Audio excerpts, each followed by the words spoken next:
자, 바로 들어가 볼까요? 오늘 해설에서는 정말 흥미로운 주제를 다뤄볼 겁니다.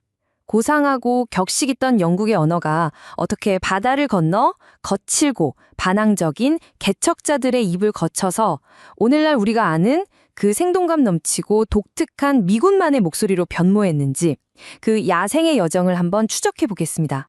여러분 한번 재미있는 상상을 해보시죠. 1776년에 미국의 조지 워싱턴과 영국의 노스경이 만나서 대화를 나눴다면 어땠을까요? 오늘날 미국과 영국의 지도자들이 말하는 걸 들으면 억양이나 단어가 확연히 다르잖아요? 근데 그 당시엔 아니었어요. 사실상 거의 똑같이 들렸을 겁니다. 자, 그렇다면 도대체 언제 그리고 어떤 과정을 거쳐서 이 두 언어가 지금처럼 확연하게 갈라지게 된 걸까요? 첫 번째, 새로운 미국의 언어입니다. 미국 독립혁명은 단순한 정치적 반란으로 끝나지 않았어요. 지리적으로 떨어져 나온 김에 이른바 그 여왕의 영어, 퀸스 잉글리시로부터 언어적으로도 완전히 분리되고자 하는 정말 강렬하고 의식적인 열망을 촉발시켰거든요. 1783년 당시의 13개 식민지 지도를 보면 상황이 바로 이해가 되실 겁니다. 갓 독립한 미국은 유럽과는 완전히 다른 아주 고립되고 길들여지지 않은 거친 대자연 한가운데 덩그러니 놓여 있었죠. 그러니까 이 새롭고 낯선 풍경들을 표현하려면 기존에 쓰던 점잖은 영국 영어로는 한계가 있었던 거예요. 완전히 새로운 어휘가 절대적으로 필요해진 거죠. 건국의 아버지 중 한 명인 존 애덤스도 이 점을 아주 정확히 짚어냈습니다. 그는 수많은 지역적 요인들 때문에 결국 영국 영어와는 완전히 다른 마치 독일어와 네덜란드어가 다르듯이 새로운 언어가 북미에 탄생할 거라고 예견했는데요. 흥미로운 건 이걸 두려워한 게 아니라 오히려 과거 자신들을 억압했던 영국의 언어에서 의도적으로 벗어나는 걸 아주 적극적으로 환영했다는 겁니다. 실제로 당시 관찰자들의 기록을 보면 이 변화의 조짐이 아주 뚜렷하게 나타납니다. 독립선언서에 서명하기도 했던 스코틀랜드 출신의 학자 존 위더스푼은 미국인들이 영국의 엄격한 기준에서 볼 때 문법도 틀리고 훨씬 거칠고 심지어 상스러운 표현들을 쓰고 있다고 지적했거든요. 근데 이게 바로 미국이라는 새로운 방언이 꿈틀거리기 시작한 아주 역사적인 첫 신호였던 셈입니다. 두 번째, 서부 개척지의 확장입니다. 개척자들이 미시시피강을 건너 본격적으로 서부로 뻗어나가면서 언어는 또 한 번 폭발적으로 변하기 시작합니다. 사람들이 점점 더 낯선 곳으로 나아가면서 그들의 말투도 눈앞에 펼쳐진 광활한 대륙만큼이나 스케일이 커지고 거칠어졌습니다. 강을 오가는 배 위에서 그리고 척박한 개척지에서 이른바 과장된 말, 즉 톨토크라고 불리는 아주 창의적이고 에너지 넘치는 어휘들이 쏟아져 나왔죠. 혼란스럽게 하다는 뜻의 디스콤바블레이트, 속인다는 홀스와고, 대단한 사람을 뜻하는 랄라팔로자 같은 단어들. 발음부터가 벌써 장난스럽고 재밌잖아요?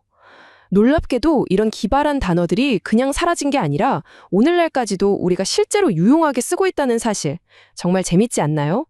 세 번째, 금광 광부들과 카우보이들입니다. 1849년 캘리포니아 골드러시와 솥대를 몰던 거친 카우보이들이 어떻게 주류 영어에 흙먼지 냄새나는 노동자들의 언어를 불어넣었는지 한번 살펴보시죠. 금광에 몰려든 광부들은 매일매일이 혼돈 그 자체였을 겁니다. 그래서 이 새로운 현실을 표현하기 위해 아주 일상적인 스페인어 단어들을 찰떡같이 가져와서 쓰기 시작했는데요. 대표적인 게 바로 보난자입니다. 원래 스페인어로는 그냥 날씨가 좋다는 평범한 뜻인데 광부들이 이걸 엄청난 금맥이나 은맥을 발견했을 때 쓰는 말로 바꿔버렸어요. 결국 이 단어는 일확천금, 아메리칸 드림을 상징하는 아주 굳건한 영어 단어로 영구적으로 자리 잡게 된 거죠. 이런 언어의 융합은 카우보이들의 세계에서도 엄청나게 일어났습니다. 멕시코 말 조련사들하고 매일 부대끼며 일하다 보니까 당연히 스페인어 전문 용어들을 쏙쏙 빼올 수밖에 없었겠죠? 짐승들이 떼지어 도망친다는 스페인어 에스탐페다는 스탬피드로, 길들여지지 않은 야생마를 뜻하는 브롱코는 그대로 차용하고요. 튼튼한 가죽 바지는 챕스로 완전히 미국화시켜버렸습니다. 자신들의 거친 작업 도구와 목숨을 건 일상을 묘사하는데 이보다 더 좋은 방법은 없었던 겁니다. 그리고 우리가 일상에서 심지어 아주 쾌적하고 조용한 사무실에서도 습관적으로 쓰는 관용구들 있잖아요. 땅에 쓰러지거나 실패한다는 뜻의 bite the dust, 화가 머리 끝까지 났다는 hot under the collar 같은 표현들이요. 사실 이거 전부 다 생사가 오가는 그 험난한 개척지의 카우보이 라이프스타일에서 탄생한 찐 슬랭들이었습니다. 그들의 그 치열했던 삶의 흔적이 언어라는 화석 안에 고스란히 남아서 지금까지 살아 숨쉬고 있는 거죠. 네 번째, 문학적 개척자들입니다. 사실 이 다듬어지지 않은 날 것 그대로의 개척지 슬랭들은 그냥 구전되다가 역사 속으로 사라질 수도 있었어요. 하지만 이 언어들을 의도적으로 문학 속에 박제해낸 선구자들이 있었죠. 그 중심에 바로 마크 트웨인이 있습니다. 그는 미시시피강 위를 오가는 서민들의 그 생동감 넘치고 억센 말투를 지구 반대편쯤으로 여겨지던 동부 연안의 교양 있는 엘리트 독자들에게 곧바로 들이밀었습니다. 이 시도를 통해서 비로소 미국만의 그 독자적인 목소리가 문학적인 정당성을 획득하게 된 거나 다름없습니다. 시인 월트 휘트먼도 이 새로운 언어를 향한 열렬한 변호인이었습니다. 그는 이 언어를 두고 저항의 강력한 언어이자 상식의 방언이라고 극찬했는데요. 점잖 빼고 까다로운 유럽의 문학적 취향? 그런 건 단호하게 거부를 벌였습니다. 대신에 이 억세고 근육질 같은 새로운 미국 영어가 말로 진짜 자유로운 사람들의 진정성 있는 목소리라고 당당하게 선언한 거죠. 자, 마지막 다섯 번째, 진화하는 멜팅팟, 즉 거대한 용광로입니다. 끊임없는 이민자들의 유입, 그리고 엄격한 런던식 문법 따위는 신경 쓰지 않겠다는 쿨한 태도가 여기서 맞물리게 됩니다. 이로 인해 미국 영어는 그야말로 수많은 문화가 뒤섞이면서 끊임없이 진화하는 거대한 용광로가 되었습니다. 마크 트웨인이 아주 기가 막힌 말을 남겼죠. 왕의 영어는 더 이상 왕의 것이 아니다. 그것은 주식회사이며 미국인이 그 주식의 대부분을 소유하고 있다. 네, 맞습니다. 미국인들은 언어를 그냥 얌전히 빌려 쓴 게 아니에요. 사실상 언어를 장악해서 수많은 새로운 문화를 수혈해 엄청나게 풍성하게 만든 다음 오늘날 영화, 음악, 기술이라는 포장지에 싸서 다시 전 세계로 수출해버린 겁니다. 자, 오늘 해설을 마무리하면서 여러분께 이런 질문을 하나 던지고 싶네요. 영어가 1776년에서 오늘날까지 이토록 극적이고 역동적인 변화를 겪어왔잖아요. 그렇다면 앞으로 계속해서 새로운 기술과 문화를 흡수해 나갈 영어가 한 200년쯤 후에는 과연 어떤 목소리를 내고 있을까요? 미래의 새로운 개척자들은 우리가 내일 당장 입 밖으로 낼 단어들을 또 어떤 기발한 방식으로 바꿔놓을지 한번 상상해 보시는 것도 좋을 것 같습니다. 언어는 살아 숨쉬는 생물이라는 걸 꼭 기억해 주시고요. 오늘 해설은 여기서 마치겠습니다. 함께 해주셔서 감사합니다. Welcome to this explainer. Today, we're diving into Chapter 7, Pioneers, O Pioneers. We're going to trace exactly how American English broke away from its British roots. It's a really fascinating story involving a mix of rebellious political engineering and rugged frontier expansion. Let's get right to it. So, to really understand this post-revolutionary culture war, just listen to this quote from the British magazine Punch. They declared, "If the pure well of English is to remain undefiled, no Yankee should be allowed henceforth to throw mud into it." I mean, you can literally hear the outrage, right? The British establishment was just completely exasperated by the new American vocabulary. To them, these new words sounded like cries of pain from the old country. And Americans, well, they were equally annoyed by the superior airs of their British cousins. This wasn't just some casual disagreement over slang. It was a full-blown cultural battle over who truly owned the language moving forward. And the American Revolution was the ultimate turning point for this whole new identity. You see, the Founding Fathers weren't just political revolutionaries, they were linguistic revolutionaries too. In fact, they prompted the U.S. Congress to first record the phrase, the American language, way back in 1802. They wanted to announce their separation from the old country in every single department of life, and language was a massive, highly visible part of that effort. Like a lot of great leaders throughout history, they completely understood the immense power of language to shape a national consciousness. The Declaration of Independence wasn't just a political document, you know? It was a clarion call to freedom and a lasting monument to this emerging, measured American voice. But of course, this kind of cultural independence required a deliberate architect. Enter Noah Webster. He basically acted as the midwife of American spelling by literally dropping letters to declare cultural independence. Think about it for a second. Why do Americans spell honor without a U or theater with an ER instead of an RE? Well, it was a totally conscious, engineered choice.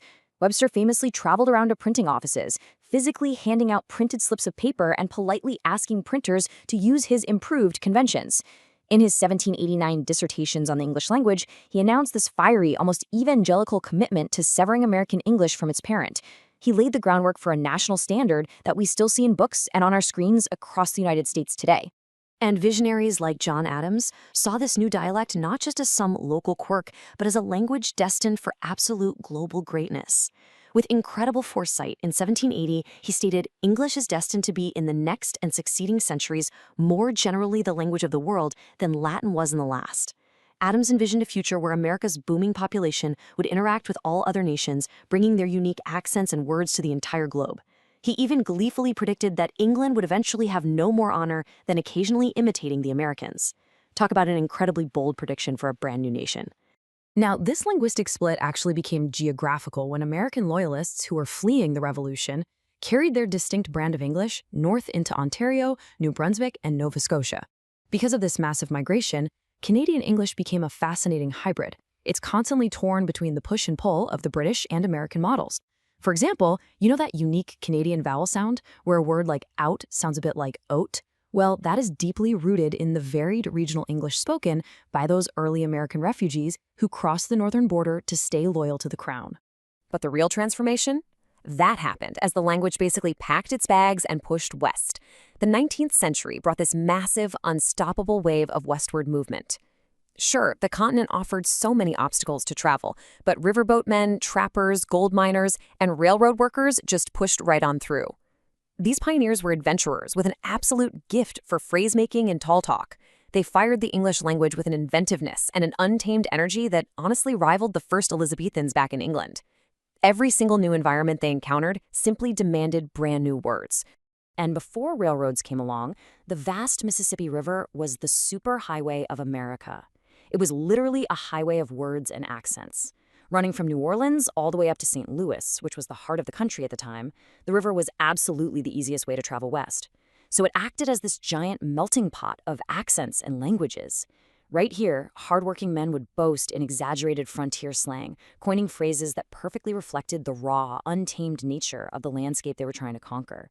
If you wanted to see the English language mutating in real time back then, the docks of the Mississippi were exactly the place to be. Then, by the time we get to the Great Cattle Drives, cowboys out in the Wild West started encountering Spanish-speaking horse handlers, and they injected some truly iconic words directly into the veins of American English. Words like rodeo, stampede, bronco, and chaps. We use them all the time, right? Well, they were adopted straight from the Mexican vaqueros. Bronco literally meant rough or unruly in Spanish, and stampede came from the Spanish word estampada. It's just a perfect, vivid example of how American English effortlessly absorbed elements from other cultures to describe completely new realities on the frontier. But to survive and trade out there, these cowboys had to rely on a pidgin English. This was essentially a simplified, stripped-down language used for basic, urgent communication. I mean, when a frontiersman needed to negotiate or trade in the middle of nowhere, they couldn't exactly rely on proper, formal English grammar. So out of sheer necessity, they coined highly efficient phrases, things like long time no see and no can do. These practical, stripped-down expressions were so incredibly effective and catchy that they permanently entered the mainstream American vocabulary. We literally still use them all over the world today. Now, the messy, organic innovations of the West didn't just stay isolated out there. They eventually rode the new railroads straight back to the teeming, established cities of the East Coast. After the American Civil War, the booming transcontinental railroad ushered in the age of technology. But it wasn't just physical goods and people traveling back east. It was the language itself. The vigor, the tall tales, the colorful slang, it all flowed back from the wilderness to a modernizing world of gas companies and telephones.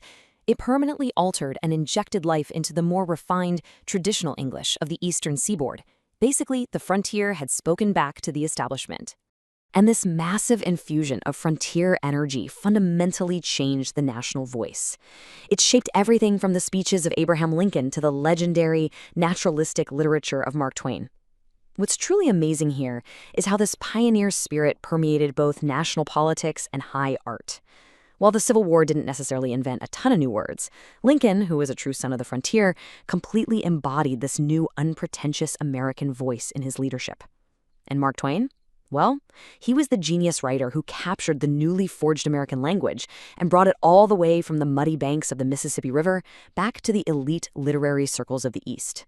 He wrote exactly how Americans actually spoke, and by doing that, he broke the mold forever.